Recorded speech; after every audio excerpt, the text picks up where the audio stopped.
¿Qué pasa, compañeros? Vamos a hacer otro pequeño vídeo de estos en los que hablo de cualquier cosa que se me ocurre.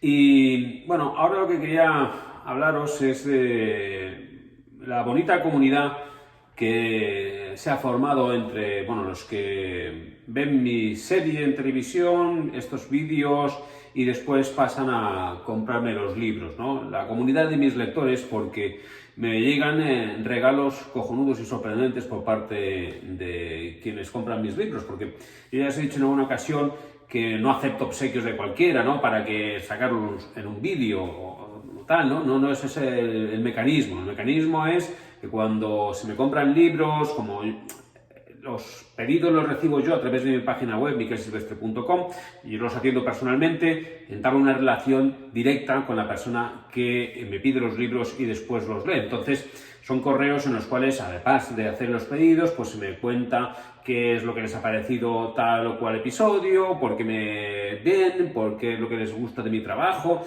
después el comentario de los libros, y entonces ahí generamos una relación muy directa y muy afectuosa que yo creo que otros autores no tienen, porque no hacen este trabajo de recibir los correos, atenderlos personalmente y enviar los libros dedicados. Entonces yo cada libro lo firmo y por lo tanto de alguna manera escribo el nombre de cada uno de mis lectores, y esos lectores pues después tienen una relación conmigo, y como tengo el histórico de correos sé perfectamente quién me ha comprado, quién no me ha comprado, cuántos libros me han comprado y lo que me han dicho en anteriores ocasiones. Entonces, pues de estas personas sí acepto pues que me envíen, yo qué sé, pues vino o libros. Y por ejemplo, me ha llegado esta novela de Adrián Borges, ¿no? Lo que nunca dije, que le estaba echando un vistazo, está muy bien, ¿no? Entonces, pues bueno, me mandan un libro. No es que me mandes tu libro, porque no lo voy a sacar. Solamente ya recibo libros de lectores, y entonces, pues bueno, les echo un vistazo, les comento, bueno, qué me parecen, y también los saco en un vídeo, como por ejemplo esto que me han enviado, que esto es cojonudo. Esto es resina de pino. Esto es de Fernando, que es un agente forestal de Segovia, que ha ideado un proyecto para extraer mecánicamente y sin tanto esfuerzo humano la resina de los pinos. Y entonces me ha mandado esto, que su proyecto se llama Driada. Entonces quiere que yo me convierta en embajador de Driada Aventura y tal. Y entonces pues me ha mandado un botecito grande, pero este pequeño. Buah, y es que es resina que además tiene una consistencia como de miel. Es pegajosa, muy densa, pero es un aroma, o sea, que lo hueles y es como si estuvieras paseando por el campo. Esto es acojonante. No sé muy bien qué aplicación tiene, pero realmente la resina huele al campo cuando te paseas por un pinar. Después otro Fernando de Asturias, que también compró unos libros, me ha mandado para hacer fabada con pango, ¿no? Pero sobre todo me ha mandado las faves, que no las ha comprado, que las cultiva él, para que me haga una pedazo de fabada. Y después otras cosas curiosas que me han mandado, me mandan vino, por ejemplo, pero esta vez me han mandado una cerveza rusa, ¿no? De un lector que está casado con una rusa, y entonces le envían cerveza directamente de Rusia, y me ha mandado Báltica, que es lo más habitual, pero esta me la ha mandado que le gusta mucho a él. Y entonces esta que tiene este molino tan bonito, pues me ha advertido, se habla rosca, así que me la voy a beber en este vídeo a vuestra salud.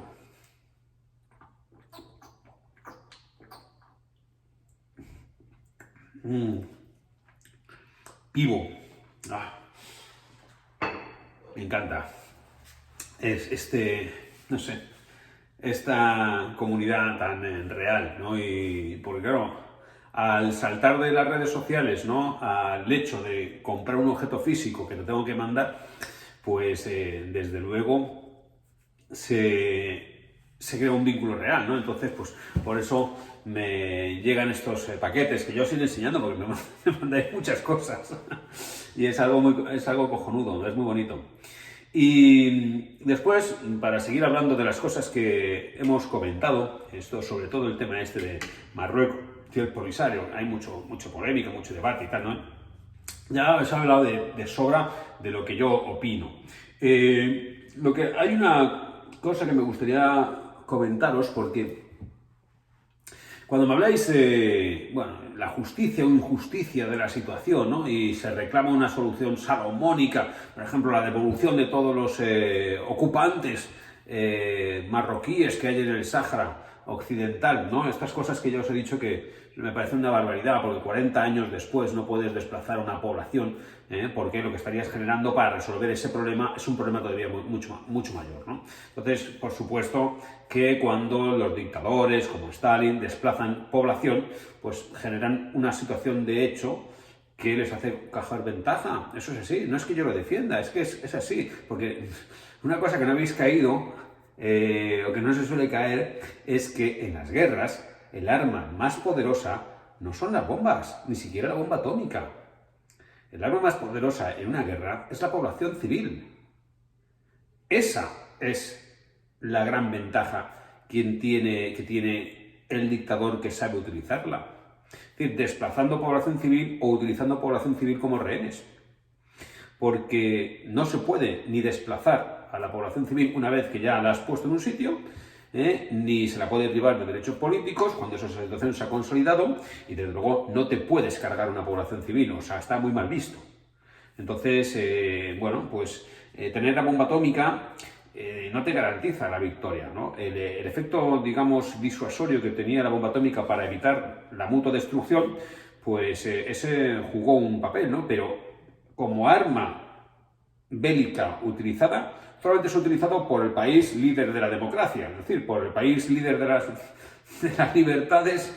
Estados Unidos ha sido el único que ha utilizado la bomba atómica 2 veces contra población civil en Hiroshima y Nagasaki, y obligó a Japón a rendirse incondicionalmente, porque los estadounidenses estaban ganando la guerra con enormes sacrificios isla a isla, porque los japoneses iban a dar la batalla hasta el final, y sin embargo, con 2 bombazos, ¡pum! Pero desde entonces el mundo ha cambiado mucho. No puedes tirar una bomba atómica sobre una población salvo que seas un terrorista, ¿no? Que estés dispuesto a eso, ¿no? O que amenaces con eso. Pero un Estado sabe que se convertiría en un paria si hiciera eso. Pero sin embargo, utilizar a la población civil, por supuesto que te da ventajas. O sea, tú desplazas a una población y la mantienes 40 años, como ha ocurrido en el Sáhara, y ya está, has ganado la partida. Eso no es que ni yo lo defiendo, ni lo dejo de defender, es un hecho. Y yo simplemente os explico cuáles son los hechos. En cuanto a las opiniones que debáis tener sobre cada una de estas situaciones o los conflictos internacionales, son vuestras. A mí no me tenéis que convencer de vuestros argumentos, porque la verdad es que no me interesan. Yo simplemente os digo cómo veo la situación, y si no os gusta, pues podéis cambiar de canal. Esto no es... no se trata de que me convenzáis de que en realidad es legítimo pretender el desplazamiento de 300.000 civiles, ¿no? Sencillamente eso no es viable, no se contempla, es una animalada y no se va a hacer. Y entonces, cuando me habláis de la justicia e injusticia, me hace mucha gracia, porque mira, el otro día, hace 2 días, llamaron a Teresa del colegio donde está nuestro hijo pequeño, Alejandro, de 4 años y medio, y le llamaron porque había tenido un altercado con otro crío, le había mordido bastante duramente, y entonces, pues bueno, era una situación jodida, ¿no? Porque conocemos a los otros padres, en fin, el crío nuestro argumenta que el otro lo escupió, le insultó, pero bueno, el caso es que ahí sería una trifulca de patio escolar, y las relaciones internacionales son con patio escolar. Si vosotros os acordáis de cómo era el patio escolar cuando ibais al colegio, pues entenderéis perfectamente cómo es las relaciones internacionales. No existe la justicia. O sea, es una guerra. Es un conflicto permanente en el cual gana quien tiene más fuerza. Es así, más fuerza económica, más fuerza militar o más capacidad de influencia diplomática. Pero pretender que exista la justicia en las relaciones internacionales, bueno, pues no sé, es vivir en un mundo de yuppie. O sea, nunca ha existido.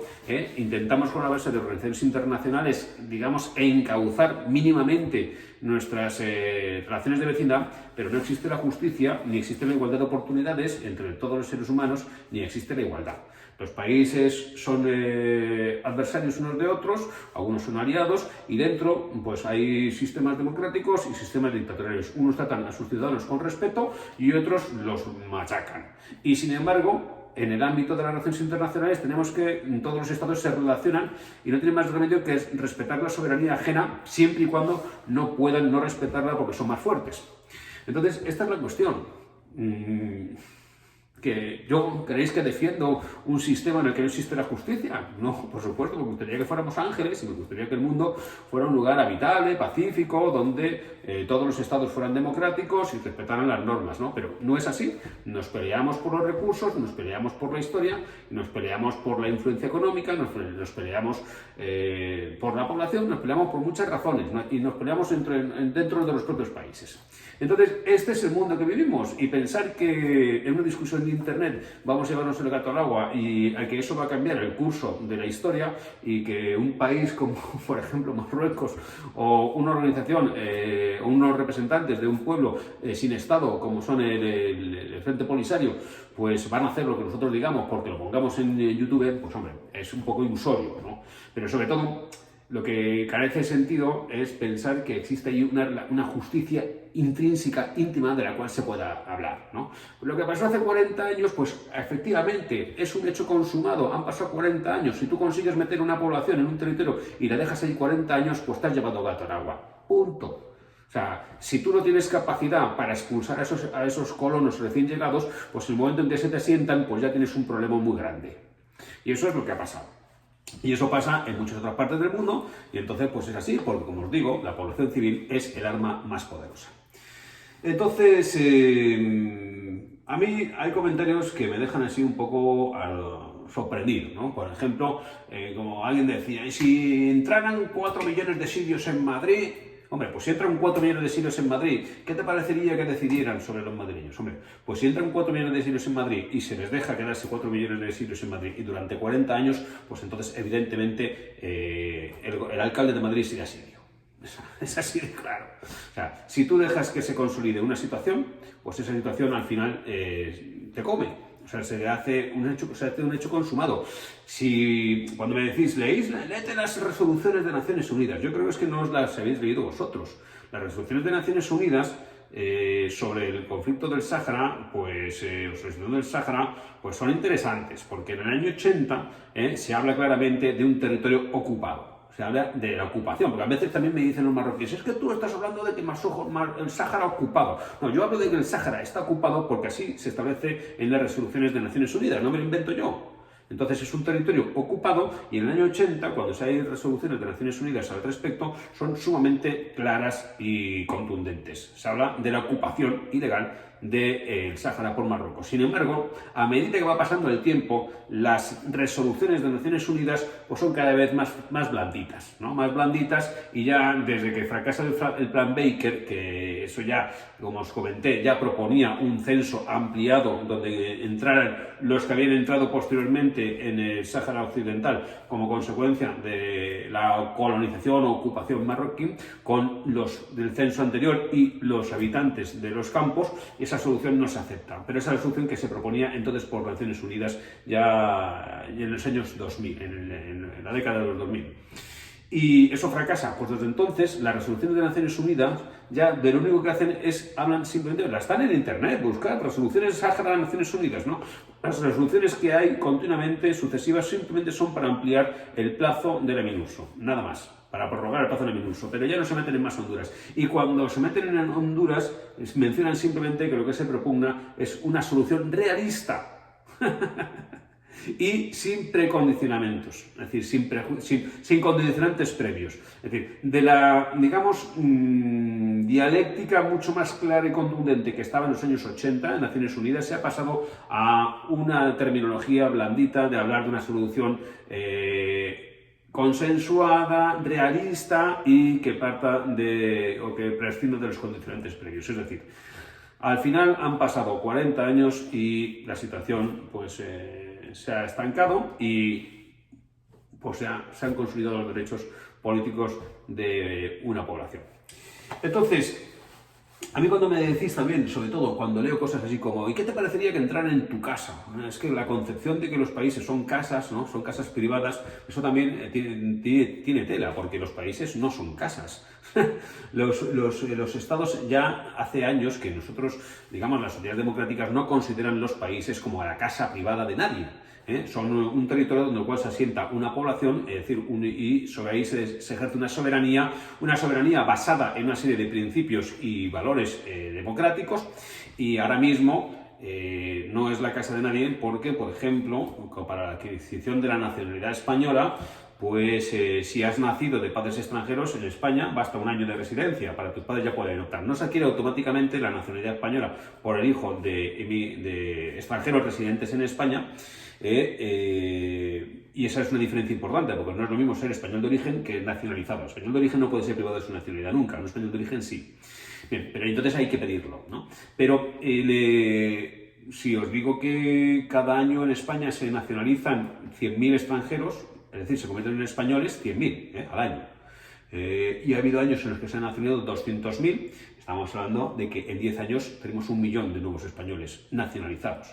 Esos españoles nacionalizados dejan de figurar en el censo como extranjeros residentes en España, porque ya son españoles.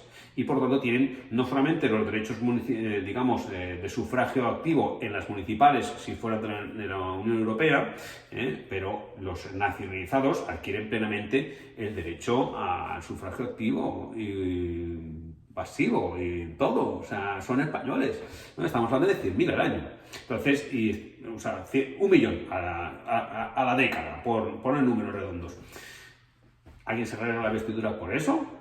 O sea, ¿dónde está el concepto de casa privada donde aquí puede, digamos, hay una comunidad que se convierte en dueña y señora y puede excluir al resto? Esos principios que a mí me sorprende que alguien que se supone que apoya a un pueblo como el saharaui pueda arrogarse, pueda invocar, ¿no?, el de considerar un Estado como una casa donde llegaría una especie de ocupas, ¿no? Hombre, esto tiene un nombre muy feo, así que no repetiremos el nombre que tiene el considerar a los países como casas particulares de un pueblo definido como étnicamente. ¿Cómo lo defines un pueblo?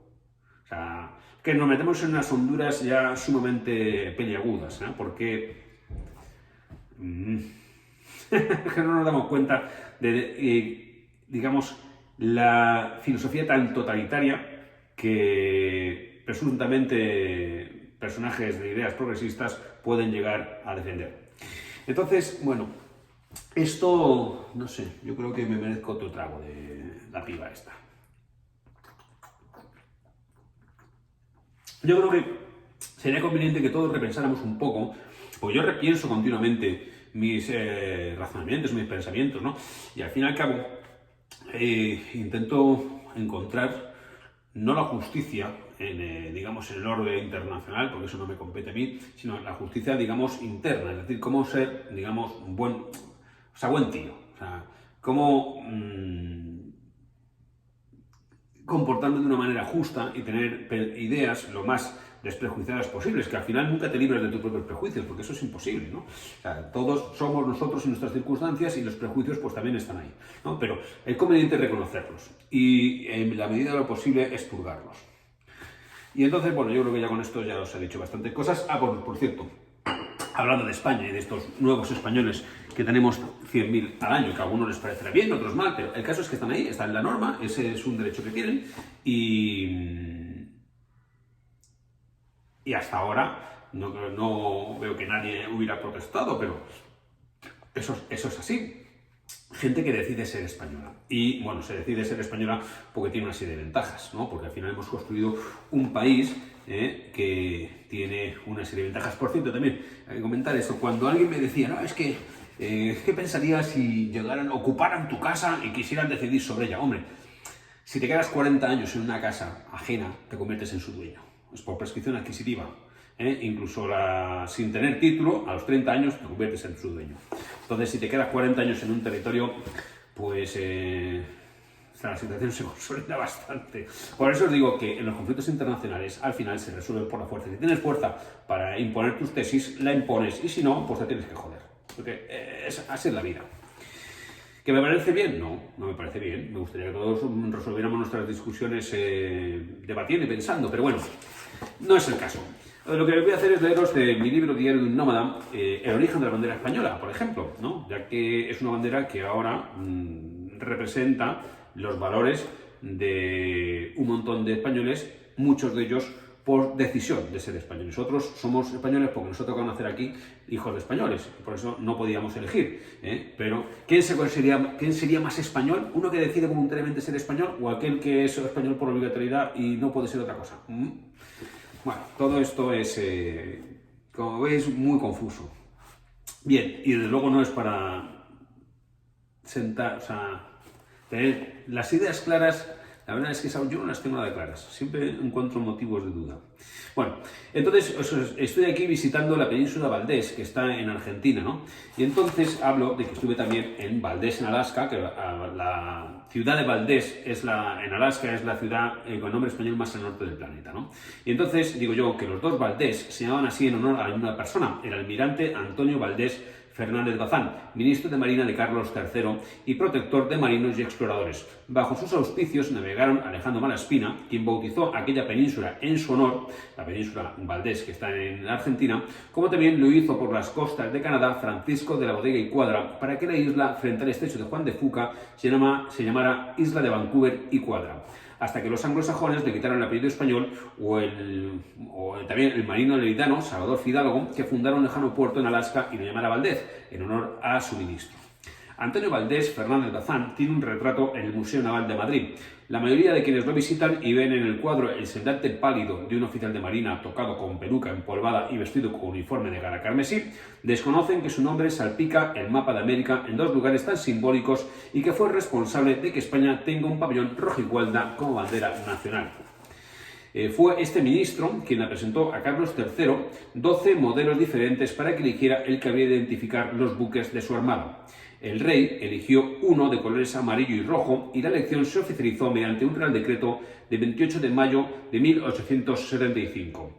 De los barcos pasó a los cuarteles y cuando Napoleón invadió España, los rebeldes enarbolaron la insignia de modo completamente constitucional para enganchar a voluntarios que formaran la milicia nacional ante el colapso del ejército regular. Es decir, los rebeldes de la milicia, o sea, el empecinado y, en fin, los bandoleros, los que se enfrentaban al ejército de Napoleón de forma irregular, porque el ejército regular prácticamente había colapsado, cogieron la bandera rojigualda que identificaba los barcos de la Armada y estaban en los cuarteles como la enseña con la cual reclutar tropas y dirigirse contra los franceses. Ese es el origen de la bandera nacional.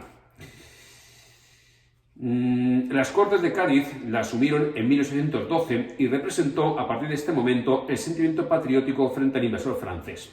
Finalmente, en 1843, la reina Isabel II, hija del sátrapa absolutista Fernando VII, reconoció jurídicamente como bandera nacional la enseña del pueblo, respetada incluso por la Primera República. Bueno, pues hay muchas más cosas, pero esta es la historia de la bandera española. No la trajo Franco.